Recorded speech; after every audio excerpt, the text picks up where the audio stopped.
Do you wish you could get virtual attendees to turn their cameras on? Is engagement the number one issue on your virtual meetings? Do you want your meeting to be the most engaging virtual meeting? Well, welcome to the Engaging Virtual Meetings podcast. In this podcast, we'll talk to the top people around the world in virtual meetings and give you, the listener, the best ideas to host engaging virtual meetings. Make sure that you click subscribe so you can get the latest episode of the Engaging Virtual Meetings podcast. Now, let's welcome your host, the author of the #1 Amazon hot new release, Engaging Virtual Meetings, John Chen.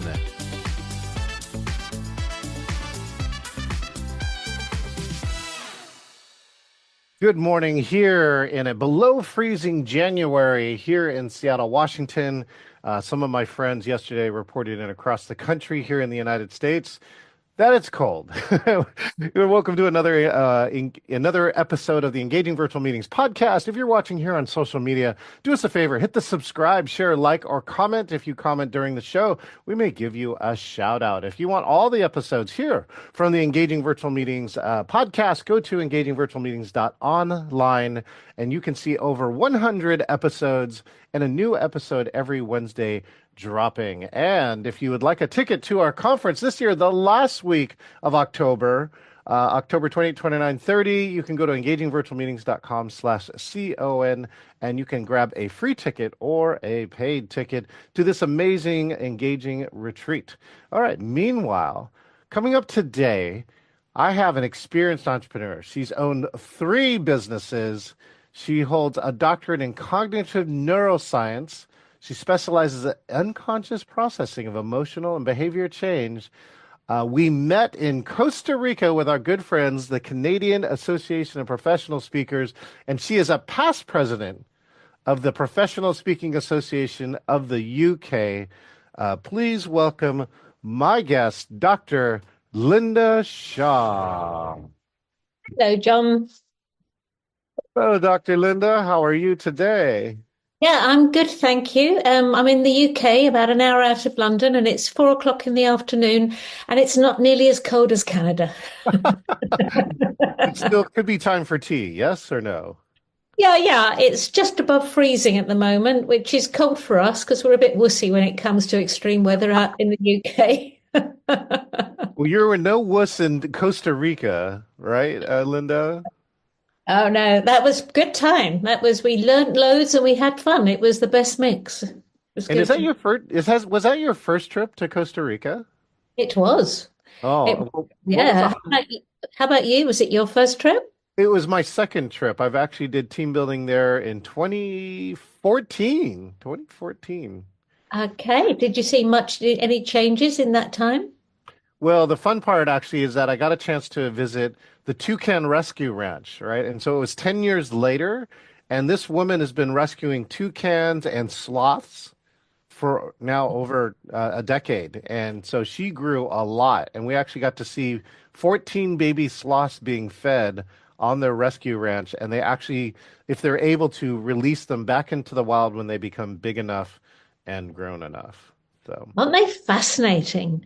Well, we were watching some of them, and well, obviously they're slow. We all know that, but it's the way they literally are upside down, and there's a hook, on their paw or whatever you call it. Yeah, and they just very slowly. I feel I could learn from them.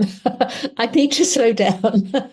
Well, I'll give you this. Actually, we got a chance to talk to one of the top sloth experts in the world, and he dispelled the myths that the sloths are slow. They can actually be very fast, for instance, when they're being pursued or when they're defending. But they are also, he says, one of the most purposeful animals. So in other words, they move slow to conserve their energy for something else later. So. Oh, that's clever. Purposeful. Okay, they're not slow, they're purposeful. I'll write that down. Speaking of purposeful, why don't we take a moment for my friends who don't know you yet, Dr. Lynda, take a moment to share, who you are and what you do. Okay, thank you for asking. I'm Dr. Lynda Shaw. I hold a doctorate, as John said, in behavioural neuroscience.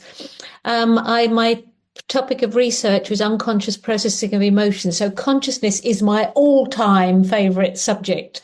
It is this incredibly infuriating conundrum that nobody has any answers for, which drives everybody crazy if they're wanting to study it.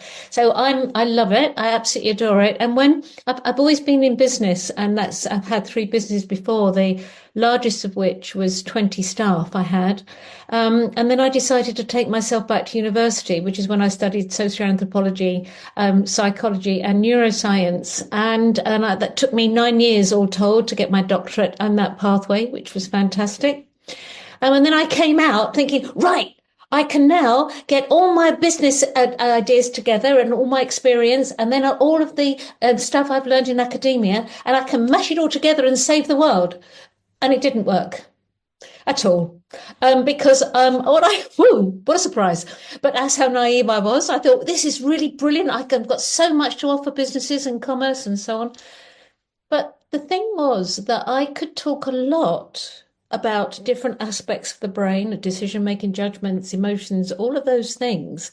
So people would say things like, oh, yeah, that Lynda, she talks about the brain. What does she actually do? And I went, oh.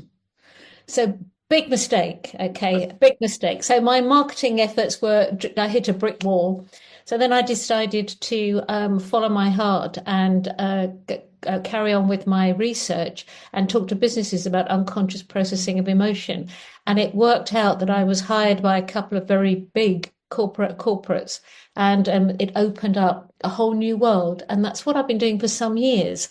However, last year, I looked at my little grandbabies. I've got tiny little people.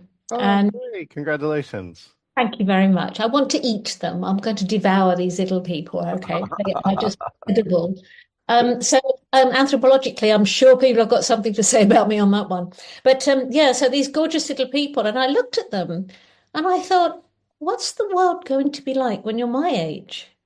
And you know what? Right. It actually really freaked me out. It really did. And I got very upset about it. And I sat with it and sat with it. I thought, right, what can I do, Lynda? What can you do? What can you do? And I do the recycling. I do the sustainability with clothing and all of those things that we know we should be doing. But it's not enough. So I thought and thought and thought. I thought, well, okay, if I'm doing the best I can, what is it the world needs? And I came up with the answer of genius ideas. But I'm not a genius, but I know how to communicate. And a lot of geniuses don't. So that's what I concentrate on now. I mentor geniuses to help them talk about these ideas that are bubbling around in their heads that they could go to their grave and nobody ever know about, because we need to know. We desperately need this information. What's is it? Well, people walking amongst us in the streets could have these amazing ideas that nobody knows about. So that's what I'm doing. I target really. I speak to investors of the smaller companies who are in the STEM industries, and I find that when those companies get stuck, up to about 150 employees, they get stuck. And then the investors are going, excuse me, I've invested money here. What can we do about it? So the investors are likely to employ me more than anybody else. So that is what I'm doing. And that has also spilled over into speaking to larger organizations about unlocking hidden potential, because I can do that. I can extract information out of people and help them articulate it so that people are persuaded to support them, and therefore manage to get funding for a project that they may not have been able to in the first place. That's what I'm doing. Oh, well, that's all. You're a classic underachiever, Dr. Shaw. Now, Yeah, I drive my family nuts. I do. I drive nuts. well, let's talk a little bit about the path because, what you thought the path was and what the path actually turned into was very different than what you thought. And I'm just curious, can you talk a little bit about that? I think one of the most important parts, especially for speakers, is often they find that they're speaking not what they thought about, but what they need to talk about. So I'm just curious if you had a moment inside of all that, like often I've heard stories, people either get frustrated because nobody will buy the thing that they have, and then all of a sudden they discover a niche that people naturally gravitate to. So can you share a little bit about that? Yeah, I think my mistake at the very beginning on the speaking circuit was that I thought everybody would want to hear this amazing stuff I have. And it's wrong. It was totally wrong. People want to hear what's relevant to them.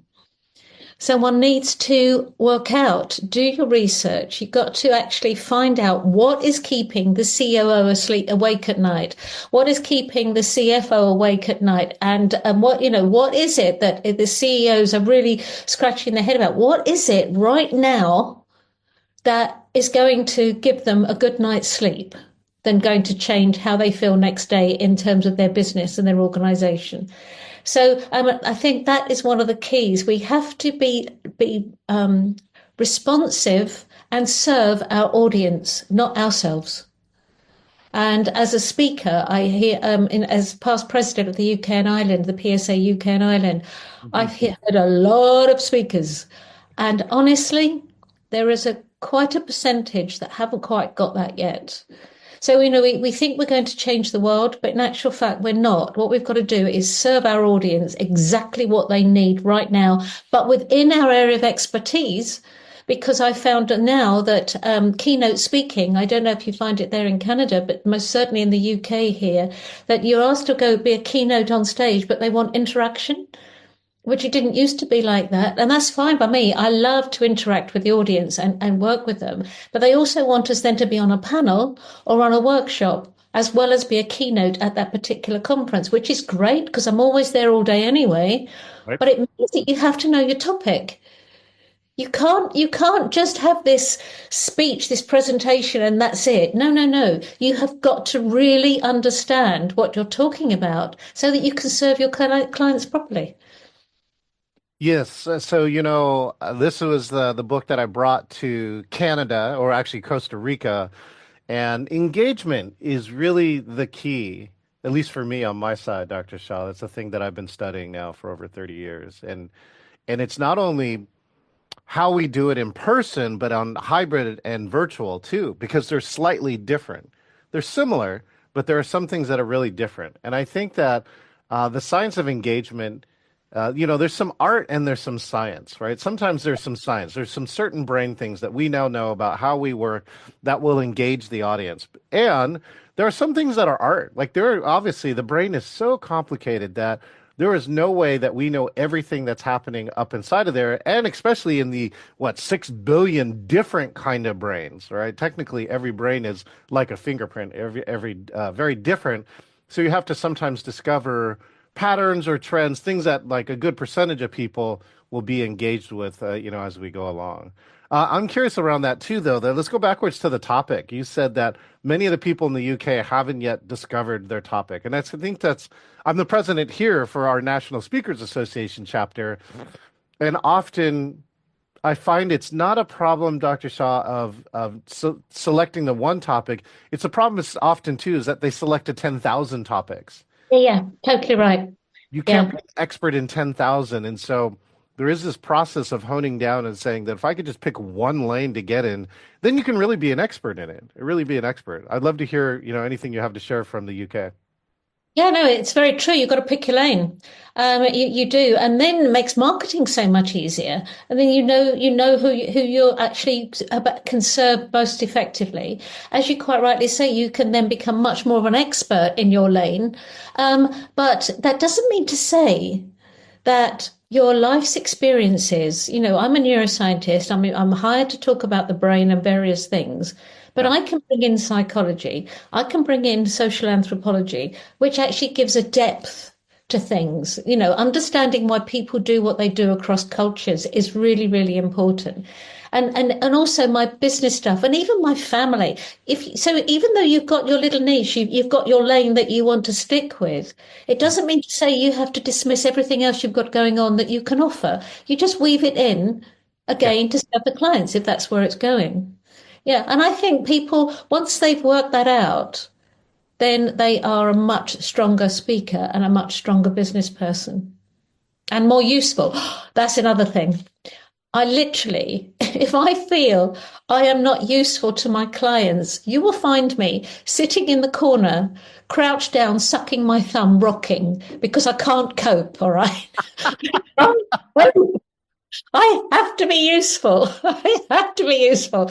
And if I think I've not served them properly, I don't sleep for days. It's crazy. So I really bend over backwards to make sure that anything I've delivered has got a really big practical application and easy to implement on 9 o'clock next morning. But yeah, I do. Literally, useful is my Achilles heel.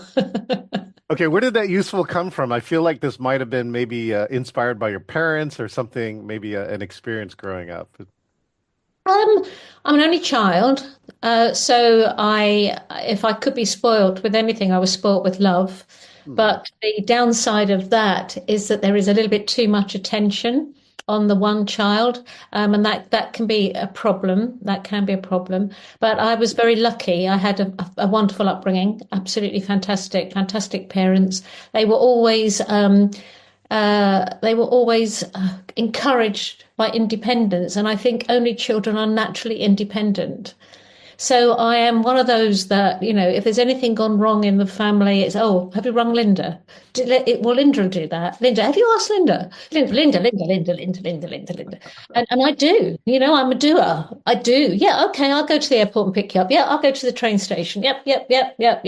I do. And that's the way I cope in times of problems. If there is a bereavement in the family or a friend, I have to be practical. I have to be useful. And it might be because I don't have siblings and I am very autonomous. So maybe it is something to do with my upbringing. Haven't been asked that before, John. Well done. Well, thank you so much. Hopefully, we'll be one of your top podcast interviewers in your experience. That would be great. Let's see.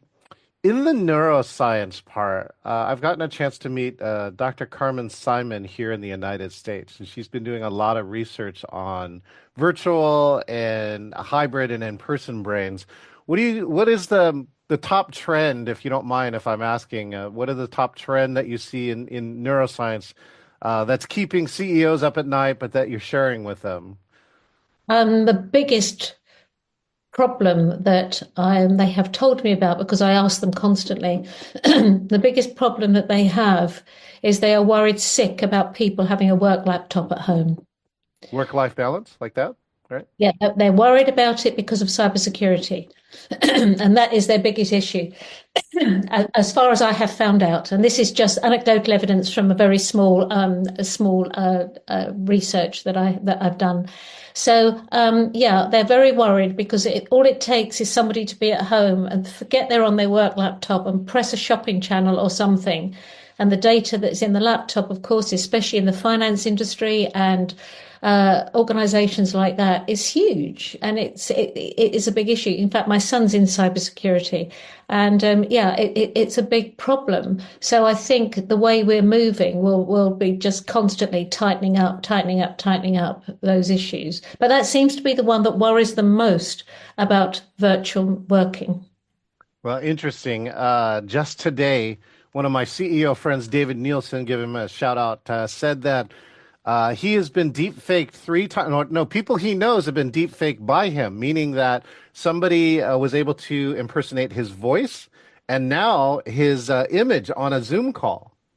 Oh no. And so they have convinced some of the friends to log into something. Luckily, they knew him well enough to report it back to him and let him know you're being faked. But he said, some people said it's common. It hasn't happened to me yet, so I'm kind of happy about that. But he said that was one of the key parts there. My son is also in cybersecurity too, and now there seems to be a trend, Lynda, where the younger generation is now being distrustful of all the technology they grew up with. So, for instance, we talked about grandbabies. I became a grandfather 8 months ago, and they have not posted one photo, and they've in fact required the family to not post any photos of the child growing up. Yeah, same in our family. I would love to show off my grandbabies, but no chance. No, it's not going on Facebook, it's not going on LinkedIn, they're not going on anything at all, any of the platforms, because the parents don't want it, and I absolutely agree. It is a worry. It is a worry, yeah. Yeah, you have to meet me in person. I do have access to a shared secured folder, but you can only see the photos if you met me in person. So, Excellent. well, okay, so what happened to you in 2020? So, March of 2020 hit. You may have had a fine speaking career on the road. And then, of course, I think the UK had a similar experience to us here in the United States. I'm curious, what happened to you in March of 2020 and how did you deal with it? Um, like everybody, I was plummeted into shock. Had no idea what was going on. The brain doesn't do gaps; it hates gaps in information. So, like everybody, I was on the phone. I was watching the news, trying to work out what the hell all this means. And of course, once the brain is, then you're in a state of anxiety because there is gaps in information, and then you're looking at all this information and you think, my memory actually fits with the pattern that you're talking about. So I'll take that bit of information and I'll take that bit of information and I'll park that and that will become my truth. And then you discover just a couple of weeks later that it's not true at all. It's also something different. So there was a constant change, constant level of uncertainty. So I was interviewed enormously on the radio. Mm, Oh, gosh, daily, loads and loads of times on the radio. What are we doing with this? What are we doing with that? And it is, I said, now my advice was always control what you can control so that you feel a less level of anxiety. And remember that the brain will try to control more, but if it can't, we can have ways of actually coping with the uncertainty. And that's what I was talking about. But like all speakers, like most businesses, my speaking business fell off a cliff. yeah. Um, However, I had in 2020 my strongest financial turnover because I already had an online program that I was running on to learn about basic neuroscience. And I immediately turned to that. And because people were at home, they had the time to go on courses. All right. And my online teaching was phenomenal. And I had a really, really good year. And then the second year was the same in COVID. So I was already in a position where I had online programs. So I was able to, the word pivot seemed to be used quite a lot.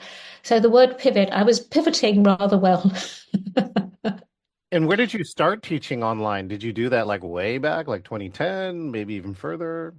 The Neuroscience Professional Development Program started in, where are we now? Started in 2018. 2018. Oh, okay. So a couple years before Yeah. pandemic, right? So it was 2 years before COVID began, or before the lockdowns began.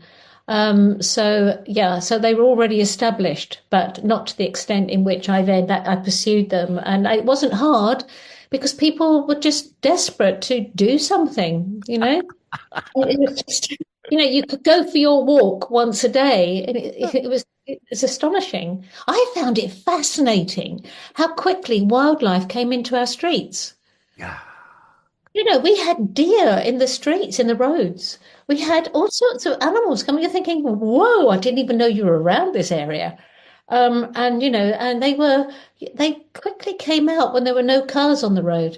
I found it was like one massive, great big social experiment, wasn't it? It was devastating for many, many people, but it was a very interesting social experiment on the human nature. Well, maybe this is a good related question then, which is like, I believe there's ways that you can train yourself and your brain to handle uncertainty, right? And in fact, you can actually get comfortable with uncertainty. It's not our default, right? Often you're right, right? The human brain doesn't like gaps, doesn't like uncertainty. But I'm curious, what might you teach your grandbabies to handle future uncertainty? Because, it's highly likely you're going to have a world or at least a localized event, all right, sometimes in their 20 years of growing up. So I'm just curious, what would you want to teach them? I'd want to teach them techniques in handling uncertainty because evolution will not have caught up in 20 years with evolving the brain to handle it better. So we are going to have to, we're going to have to learn techniques. We won't be hardwired when you're hardwired, your brain is wired from birth. Yeah. Actually, you're innate, right? We're hardwired to learn a language. Birds are hardwired to build a nest. Everything else is soft-wired, and our soft wiring depends on our DNA and our immune system and our bottom-up processing. It is also dependent on our software. Our software is dependent on our top-down processing, which is our thoughts, our beliefs, our emotions, and those sorts of things. And it's also soft-wired, and it's about our environment and our social upbringing. So that if the brain for the next generation or two are going to have more and more change. They will have, and the speed of uncertainty will be faster and faster and faster. Then we're going to need to put techniques in place for them to be less anxious or worried about it. And yeah, there are things you can do. You can, because if you understand, you see, oh, okay, if you, I get He's a on bit track now. Here she goes. if you people say, oh, the brain doesn't do change, okay, or people don't like change. That's not quite true. It's not quite true because we are change. We are in a constant state of change. Our blood pressure changes all the time, our level of hydration, how much we have slept, how hungry we are, homeostasis. We are bubbling cauldron of change. Neurons are developing, neural pathways are developing, they're atrophying, la la la. Change, change, change, change, change. If you think about it, we constantly blame outside of ourselves. So the brain doesn't like change, so therefore I don't like change. So I know what the brain does. It's trying to conserve energy, so it will go to neural pathways that are well myelinated. So that's efficient and effective, and that's what it tries to be all of the time. So what we can do is to actually embrace certain changes and our behaviour, because our behaviour changes our brain and our brain changes our behaviour. That's the feedback loop that we get all the time. So if we change our behaviour slightly, we start to rewire our brain accordingly. And the more we actually use those new neural pathways, the more myelinated they become, and they will be the chosen pathways that the brain will go to for certain whatever it has been trained to do. So therefore, we can actually deliberately change our behavior to change the way our brain is wired. We can do that to a certain extent, just to a certain extent. In terms of uncertainty, when we understand that actually it's not change, it's the problem, the uncertainty is weakened. It's not such a big thing because actually, no, change is all right. Change is good. It's great. We can learn. We constantly learn. Anybody can learn. Doesn't matter how old we are. We may learn slower as we get older, but we can learn. No doubt, as long as we've got a healthy brain. And so the uncertainty, we can sit with it because all of a sudden we are building into our way of living to handle change more, which means we are learning. And therefore, the uncertainty becomes rather attractive because we're learning something new. So we can do lots of things like that to make sure that we and the next generations will handle the levels of uncertainty that we're all going to face. Wow. Uh, so much, I think, to think about. I think the one key that I got in there is that I think one is that, I mean, you have to work to be comfortable with uncertainty. And I love that you say you have to sit with uncertainty often because our first reaction is to react. Yeah. And but the trained reaction is to actually take a moment, right? This is why a lot of people like mindfulness training or just says you should sit with it for a little while before you decide what to do, and often you'll make a better decision. But I'll go back to the part we were talking about being efficient, right? This is a little bit back to the sloth that I was telling you back at the beginning. You might love this story. So, Dr. Lynda, I got a chance to be a mountain climber for a while. I've summited Mount Rainier 5 times and Denali in Alaska once. And one of the times I was interviewing the mountain climber, and I said, "So, how do you get up and down the mountain so easily?" And he looked at me and he just goes, "Well, we're lazy." And that stop with that because I'm like, that's not what I expected to hear, right? These are the most fit people, right, Lynda, you've ever seen in your entire life. And I said, okay, tell me more. And he goes, no, we're inherently lazy. We look to get up and down the mountain with the least amount of energy, right? So that they have the largest energy reserve in the event that something happens, like an emergency or something else like that, you know? And so I think that's I think that's a funny part about neuroscience that not many people think about, which is that in some ways, as humans, we're really lazy. And but that lazy is really efficient, right? Is it efficiency? Yeah. Yeah, it's incredibly efficient. There are all sorts of systems in the brain that you wonder how on earth we actually survive, but we do extremely well. Yeah, it is. But the thing is, I think one of the greatest keys, Hmm. if I look at small children a lot, not just because of my grandbabies, but because I think I learn from 2-year-olds. Okay, all the time I'm learning from 2-year-olds. And if you look at a 2-year-old, they are just so curious. And that is the way a child learns. Yeah. And then we unlearn curiosity. And then, therefore, the not knowing is a scary place. But the not knowing for children is not scary. It's not an uncertain place to them. It's like, oh my goodness, what can I learn now? This is so cool. This is like, oh, did you know this, and this? Oh, whoa, whoa. That is what we would serve ourselves well if we kept. Mm. And if we have lost it, bring it back again. It's that curiosity of a child, which means that uncertainty is not a problem. As long as we feel safe in our environment, Yeah. it's not a problem. So when we're at work, there's a new system coming in, there are new different computers happening, AI is doing something that we have no idea what it's going to be doing.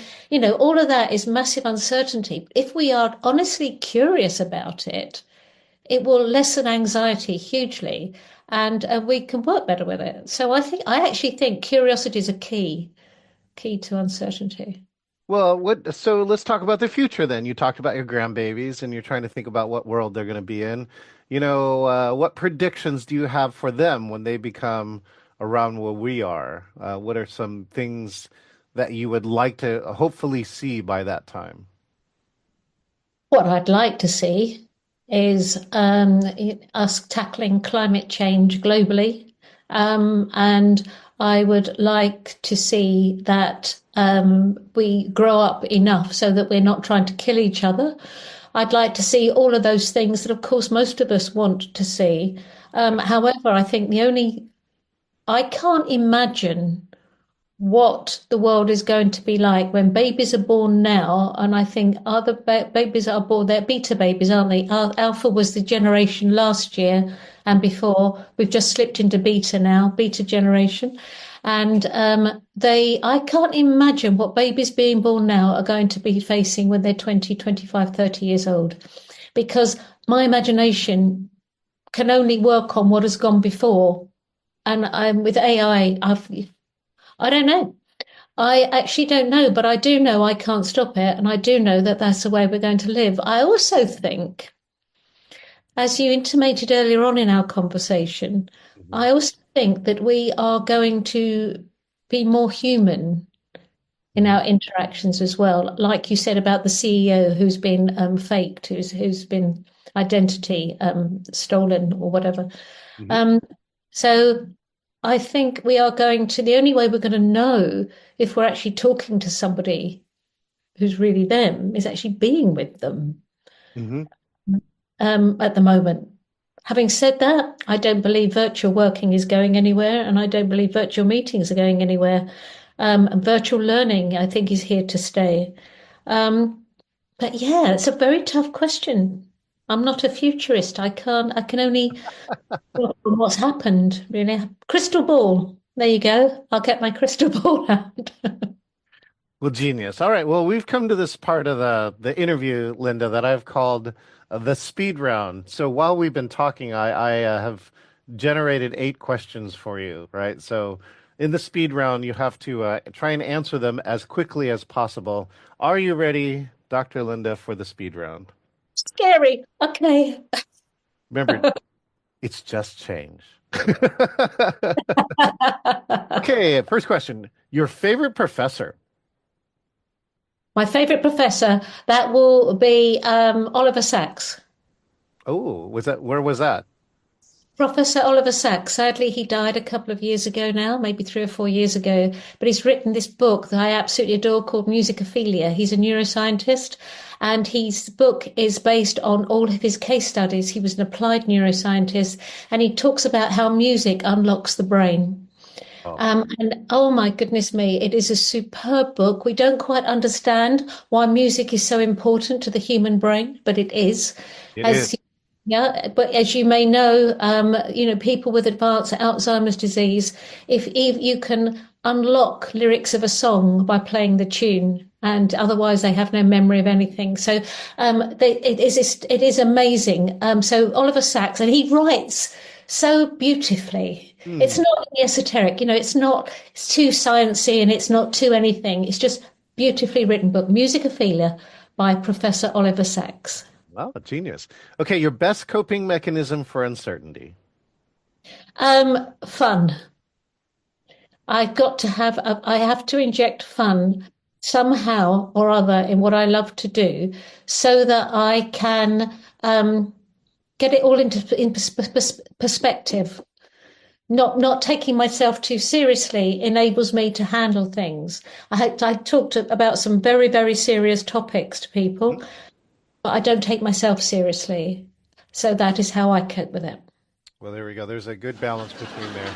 Okay, uh, you said you help people unlock genius idea. What's the best genius idea you've heard? Oh, there's so many. Okay, best genius idea I've heard are the simple ones. It's the simple ideas that, when needs must, the mother invention and all of that is do you have the safety pin? Yes. Yes, a safety pin. It's genius. That's a genius idea. It's the simple things that we have been using for such a long time that we don't even think about being a genius idea. But yeah, I think the simple things. Genius in the simple. Okay, best hidden potential that you have helped unlocked. Hidden potential but actually it's always communication. Ooh.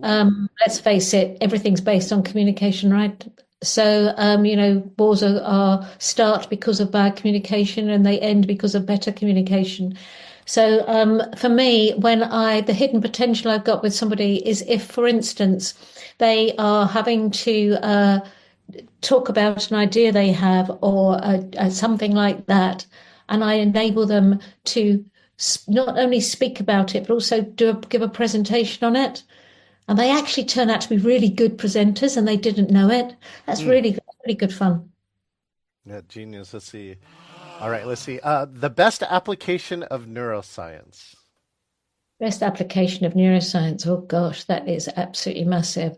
The most, for many years, the most well-researched part of the brain was the occipital lobe for vision.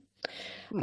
And I think that has been fantastic because we understand an awful lot more about how we can cross the road safely by determining just by looking at a car how fast it's going. We can do those amazing things. And in terms of neuroscience and how it can help, oh, understanding the brain enables so much. It enables us to understand dementia better. It enables us to understand depression better. It enables us to understand mental health issues. It enables us to understand different personality issues. I think in the umbrella of that, it enables us to actually be able to embrace others better and include others better that are different from us. Genius. Okay, your favorite thing to do when there's nothing to do. Go for a walk. I love walking. I love speed walking in the hills. I live in a very hilly part of England, and to go for a day's walking up in the Chiltern Hills where I live, and then going for a pub lunch by a roaring fire with a glass of red wine and a beautiful lunch is good. It's a really Mm, nice thing to do. that's a favorite thing to do. That's very nice. Okay, your favorite sustainable clothing. Favorite sustainable clothing. Uh, My sustainable clothing I'm proud of is that when the person who made it is paid properly. Oh, Yeah, so I don't want clothes that are made by people who are earning less than 50p a week or something in my earning nothing. I don't want that. I don't want their agony. Although having said that, of course, if those people didn't have that, then what else would they have? But I prefer to buy my clothes to people who have actually bought it properly. So the sustainability comes from a sustainable business that has created it and everybody's paid fairly. well, genius. Side sloth fact, right? There's a lot of Latin American tourist things that to have you take pictures with sloths, but we learned from the sloth expert that that the sloth is a very likely to be overstimulated, and unfortunately, many of those who take selfies with sloth, the sloth actually dies at the end of the day. So they have started a no selfie campaign with sloths so that they can actually thrive. So that's something that we learned and we're following too. So things that you weren't expecting. Okay, the last question here. The best hope for your grandbabies. Best hope for your grandbabies. That they live a long, healthy, happy lives and they use their lives to the best of their ability. Oh, genius answer to a question. Uh, Dr. Lynda, it's been great talking with you. Last question is, if you could magically get somebody to remember one thing from this conversation, what would you want that one thing to be? Lighten up.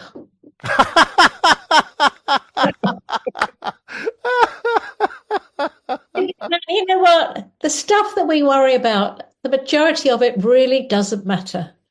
And if it does matter, we can't control it. We've got a very small part of our lives that we can control and that really matter. The rest of it, let it go. Be lighten up. Let it go, lighten up. It sounds like a Disney song that I bet your grandbabies are going to love.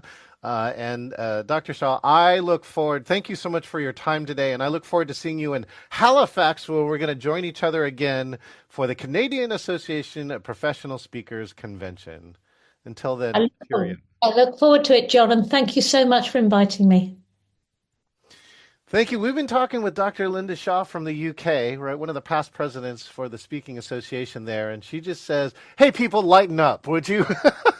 Think about what you can do today to have fun, enjoy yourself, make a difference, and take a look at the neuroscience that you have and see if you can make yourself more comfortable with uncertainty and change. Speaking of uncertainty and change, if you are on social media now and watching us, well, we hope you've been enjoying this positive program here. Make sure and hit subscribe, share, like, or comment.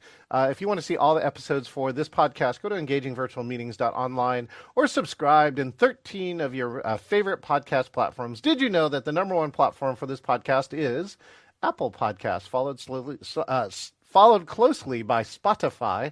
If you want to see more of this, you want to learn the art and science of engagement, come to the Engaging Conference. You'll invest 3 days about learning. And Dr. Shaw, it can be online. We're doing this hybrid. We are both in person and virtual because Dr. Shaw said virtual learning is not dead. So click the link and get a ticket. And if you want to be like Dr. Lynda, do us a favor. Go to engagingvirtualmeetings.com/meet, select interview, and you could be the next person here on the Engaging Virtual Meetings podcast. Again, I hope you hear that last message today. Hey, lighten up.